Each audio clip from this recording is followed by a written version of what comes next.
Hey guys, welcome back. I hope you're having an amazing day. Let's get right into the stories. The first story is titled, Entitled Woman Tries and Fails to Take My Job. So I'm an instructor at a small college. I teach artsy vocational classes and only have an MFA, and my school really favors more academic PhDs. This was all told to me when I was hired. But the dean at the time was incredibly kind about this and gave me a secret boost in pay to make up for the lack of favor. She told me that even though I would never be promoted, my area of expertise was valued, and as long as I stayed in my lane, I was very welcome. So, before I ever got my tenure, I worked for a few years and developed a slate of very popular classes that filled every semester. I was very happy and grateful to have the job. Titles mean nothing to me, and I was just happy to be successful at a job I loved that helped people. I also learned very quickly to never step on the toes of more senior faculty. I stayed in my lane. Then, a woman was hired in another subgroup of my department. I never met her, nor was I involved in her hiring. She had nothing to do with me, but she does have a PhD. Then, before I ever met her, I saw her on social media that she announced she would soon be teaching all my classes, and she was delighted to be doing that. I was shocked because I went through a rigorous hiring process, and I'm exceptionally qualified to teach in my area. She has no publications in my area, and her degrees are only vaguely related to my area. I figured my chair would put her in her place, but I was wrong. Instead, I was called into the chair's office and told EW is very interested in what you do and wants to help you. I stared my chair down. EW has a degree in X, and she was hired to do Y. That doesn't have anything to do with me. Chair sighs. Her degree is multidisciplinary, and she is more than qualified. This shocked me because it was way out of protocol. There was a pecking order, one that I had followed. This shocked me because I was way out of protocol. This shocked me because it was way out of protocol. There was a pecking order, one that I had followed. I also realized very quickly that if I gave in, I would have no job, and I would be shunted off to teach stuff I wasn't qualified to teach. This gave me the courage to resist, and resist I did. Multiple meetings with my chair followed, in which I was painted with the stigma of being difficult and unsupportive. Honestly, if the woman had one shred of business teaching in my area, I probably would have succumbed to the pressure. But she was not qualified either by degree, experience, or publications. That made me mad. Meanwhile, an older colleague who had been terrible to me and made me cry a few times pulled me aside one day. Apparently, she had grown to respect that I wasn't letting the chair bully me. She told me to never verbalize permission for EW to take over any of my classes. Apparently, the rules of the school were, and are, that I was the one who decided who could sub for me or take over for me. I held firm. I was bullied over and over again. One time, my chair very nearly physically threatened me and said, "Why can't you just say it?" Chair had no idea I had been tipped off why I needed to say it. I was told by another colleague that EW is bored with her area, and she doesn't like what she got a degree in, and she only did that area because it's easier to get hired. I said her life choices weren't my problem, and stood firm. My chair threatened not to support my tenure, but I actually had a bulletproof application. Chair couldn't do anything. Shunned by many colleagues, some of whom I thought were my friends, I was called angry and unreasonable. On a good day, a bitch on the worst. One day, the sweet dear lady who had been responsible for hiring EW actually cried an apology, saying she was sickened by what was happening to me. EW had been their last choice, and the only person they could get. This sweet, lovely woman wailed that EW was obnoxious and terrible. She also said that many people in the department supported me but were scared off the chair. She said I should just keep resisting. At least twice I was at school events, and when I told the person both times, higher-up administrators, what I taught, they said, "Oh, I thought EW did that." I had to correct them, so I got tenure and stood firm. Meanwhile, a former student who is now teaching at a community college nearby told me EW was teaching there. He provided me with her bio from their website. Her listed credentials were my credentials. Luckily, that didn't last long. She didn't have the expertise, so I guess that gig just fizzled.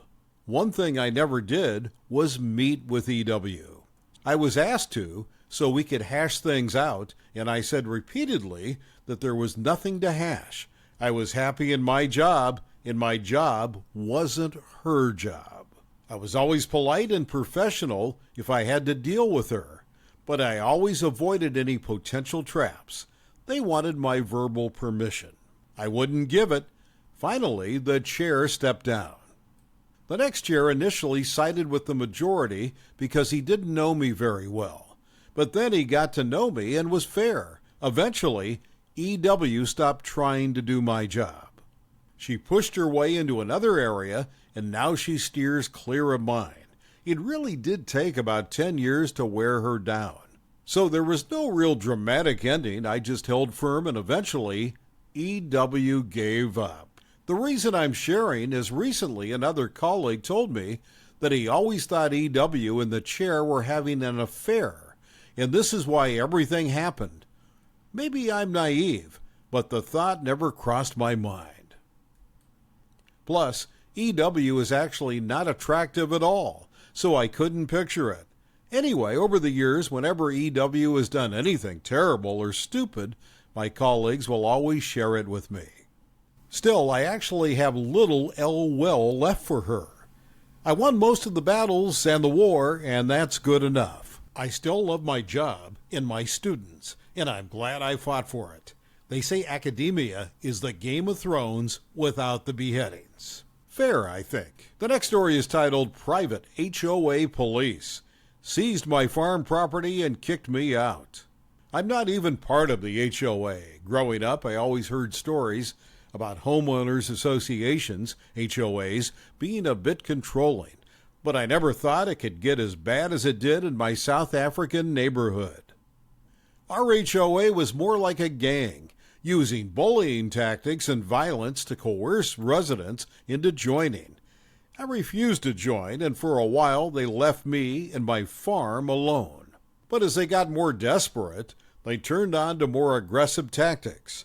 The first time the HOA police showed up at my property, they turned their cars on my land and left the bright lights on, disrupting my sleep. It wasn't a fun time, but I was determined to stand my ground. I had built my farm from the ground up, and I wasn't going to let them bully me into joining an organization I didn't believe in. I tried to ignore their constant letters about owing them dues, but the harassment only escalated from there. I came home one day to find garbage dumped on my lawn, and another time I found my mailbox destroyed. They even threw eggs at my house, but I was unfazed. As a farmer, I was used to cleaning up messes, and I had plenty of eggs of my own. The most terrifying encounter I had with the HOA gang was when they showed up at my doorsteps holding cricket bats. They claimed they just wanted to talk about me joining the HOA, but I could see the intimidation in their eyes. It wasn't until I revealed my gun that they finally left, but things only got worse from there. I began to receive fines for not paying my non-existent bills, and the HOA police started showing up at all hours of the day and night. I knew I had to fight back. It took months of gathering evidence and testimonies, but I was finally able to take the HOA to court. The judge was appalled by the HOA's illegal activities, including the use of a private police force and their illegal eviction of me from my own property. The judge found the HOA guilty and ordered them to pay a heavy fine, including my house taxes and expenses for the time I was kept off my property. The HOA was also required to dissolve their private police force and were warned not to engage in any further illegal activities. I was relieved that justice was served, but it wasn't the end of my battle. The HOA was stubborn and refused to admit defeat. They began to appeal the court's decision, dragging the legal process on for months. It was a frustrating and emotionally exhausting time, but I was determined to see it through to the end. Finally, after many long months of legal battles, the HOA lost their final appeal. They were forced to pay their fines they had been avoiding, and I was awarded additional compensation for the pain and suffering they had caused me. The judge ordered the HOA to shut down entirely, and they were banned from ever forming another HOA or private police force. It was a hard-fought victory, but in the end, I had regained my farm and exposed the corrupt practices of the HOA gang. But the story doesn't end there. A few years after the legal battle, I received a call from a neighbor who had just moved into the area. They had purchased a home from one of the former HOA members and had uncovered a shocking discovery. The HOA had been stealing money from residents for years, pocketing the dues they were supposed to go towards community improvements and maintenance. The neighbor had found documents detailing the theft and embezzlement, and they were able to provide evidence that led to the arrest and conviction of the HOA's leaders. The former HOA president and several other members were found guilty of theft, fraud, and other charges related to the embezzlement of funds from residents. They were sentenced to several years in prison and ordered to pay restitution for all the homeowners who had been affected by their illegal actions. The news was a shock to the community, but it was also a relief. For years we had suspected that something was wrong with the HOA, but we never had any concrete evidence to prove it. With the help of my neighbor and the evidence they had uncovered, justice was finally served. But the story doesn't end there. After the HOA leaders were sent to prison, the community was left in disarray. But we knew that something needed to be done to ensure that the community could move forward and thrive. Together, a group of us started a new neighborhood association, one that was built on transparency and accountability. We made it our mission to ensure that every resident had a voice in the decisions that were made and that all dues were being used for the betterment of the community. It wasn't easy, but we worked hard to gain the trust of the residents and make positive changes in the neighborhood. We held regular meetings and open forums to discuss the issues that were important to the community, and we made sure that everyone had a say in the decisions that were made. Slowly but surely, the neighborhood began to flourish. The streets were cleaner, the parks were better maintained, and the sense of community was stronger than ever before. We had overcome the corruption of the past and had to build something new and better in its place. Looking back on my experience with the corrupt HOA gang, I'm proud of the fight I put up and the justice that was served. But I'm even more proud of the community that we've built since then, one that is stronger and more resilient than ever before.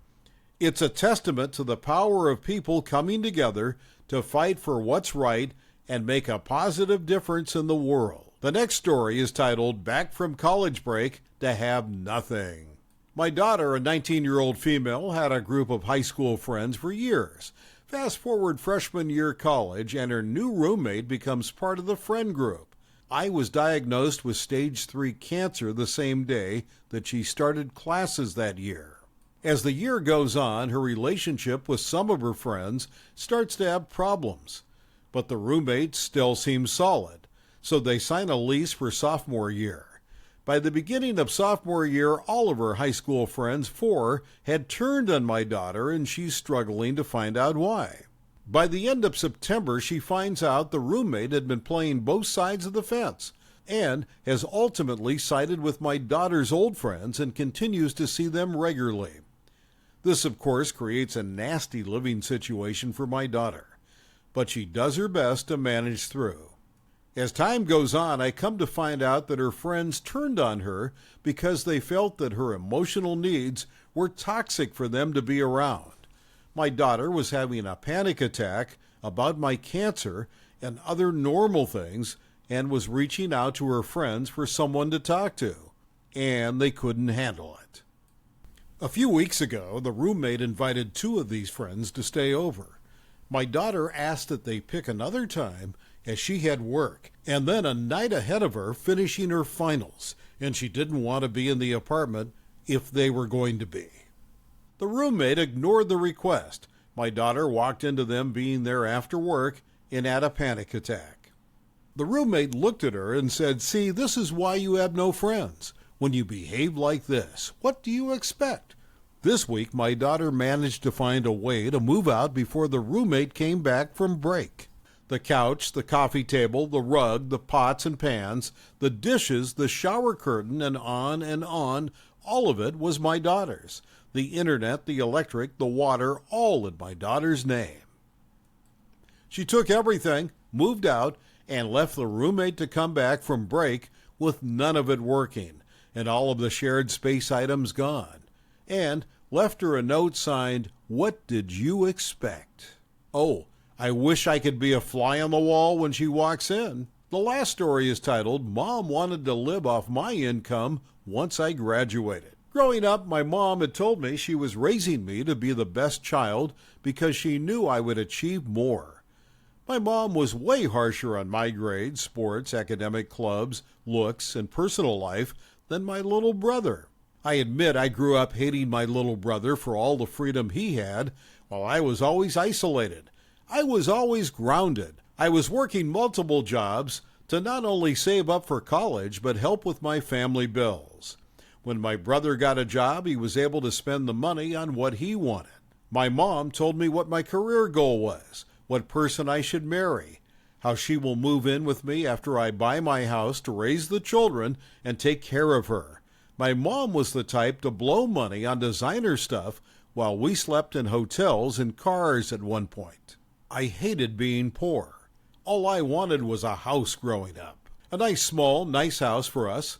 If I dated someone my mom didn't approve, she would do everything to sabotage the relationship because they were not good enough for me. Well, when I got to law school and was getting my JD, when I met my now current boyfriend, you know they say when you know, you know. Gosh, did we know right away. Moved me in after 3 days and have not been away from each other since.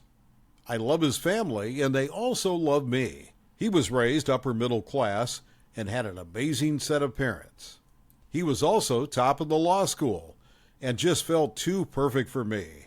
My mom disagreed. She didn't like him one bit because anytime she said something to make herself look smart, he called her out and said, "Nope, you're wrong." Provided facts and even showed his sources. Oh, she hates to be proven wrong. I told my boyfriend how my mom raised me and what she expects from me growing up. Well, he wasn't going to have it. He said she would be lucky to even know her grandchildren. My mom started to see her plans unraveling with my new boyfriend and tried to break us up multiple times. When she started making fun of his parents, he drew the line. He called her out and said we were done with her. The panic was real for my mom in this moment. It was her meal ticket. She demanded that I made a choice, my own mother or a man I was only dating for a year. I chose my boyfriend. We have been together for almost 3 years. I dropped from law school and work remotely at an amazing job. He graduated top of his class and was hired immediately. Our income is way above what I expected, and sometimes cry at night for how blessed I feel. Growing up, I always begged to have a home that I could call my own. Now, we may have a home together in a few years.